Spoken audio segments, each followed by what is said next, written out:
10 বছর আগে বিচ্ছিন্ন হওয়া প্রেমিক যুগলের আবার দেখা হলো। হাসপাতালে রাব্বানীকে দেখে ময়না ভুল করে ভাবল সে নিশ্চয়ই তার নতুন প্রেমিকাকে নিয়ে এসেছে পরীক্ষা করাতে। বুক ভেঙে গেলেও সে নিজেকে সামলে নিয়ে একজন ডাক্তার হিসেবে নিজের দায়িত্ব পালন করলো। সে জানত না রাব্বানীর চোখ সারাক্ষণই শুধু তার দিকেই ছিল। কিশোর বয়সেই প্রথম দেখায় রাব্বানী ময়নার প্রেমে পড়েছিল। দীর্ঘদিনের চেষ্টায় সে তার হৃদয় জয় করে। রাব্বানী ভেবেছিল ময়নাই একদিন তার স্ত্রী হবে, কিন্তু একদিন কোনো পূর্বাভাস ছাড়াই ময়না ব্রেকআপের কথা বলে। রাব্বানী বিশ্বাসই করতে পারেনি যে মেয়েটা তাকে এতটা ভালোবাসতো সে হঠাৎ তাকে ছেড়ে যেতে পারে। সে কারণ জানতে চাইলে ময়না শুধুই বলেছিল, আমি তোমার ব্যাপারে ক্লান্ত। এই কথায় রাব্বানীর হৃদয় ভেঙে চুরমার হয়ে যায়। আসল সত্যটা ছিল রাব্বানী দেশের সবচেয়ে ধনী পরিবারের ছেলে। তার বাবা ময়নাকে স্পষ্ট জানিয়ে দিয়েছিল সে তার ছেলের যোগ্য নয়। নিজের অবস্থান ছোট ভেবে ময়নাই ব্রেকআপের সিদ্ধান্ত নিয়েছিল। তবু এই 10 বছরে কেউ কাউকে ভুলতে পারেনি। 10 বছর পর আবার দেখা হতেই পুরনো ক্ষত নড়ে ওঠে। রাব্বানীর পাশে থাকা মেয়েটির সঙ্গে তার ঘনিষ্ঠ ব্যবহার দেখে ময়না ধরে নেয় এটাই বুঝি তার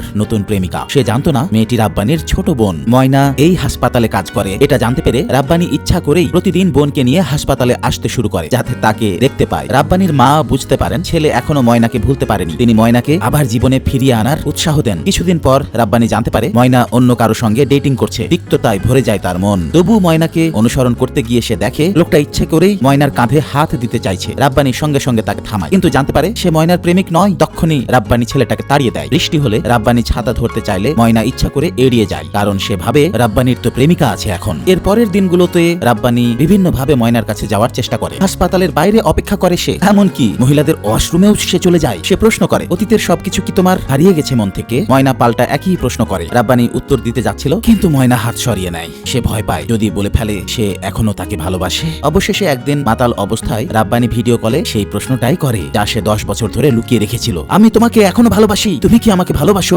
বন্ধুরা কমেন্টে তোমাদের নাম দিয়ে হয়ে যাও আমার গল্পের নায়ক নায়িকা। আসবে তোমাদের নাম সামনের কোনো ভিডিওতে ঠিক এভাবেই।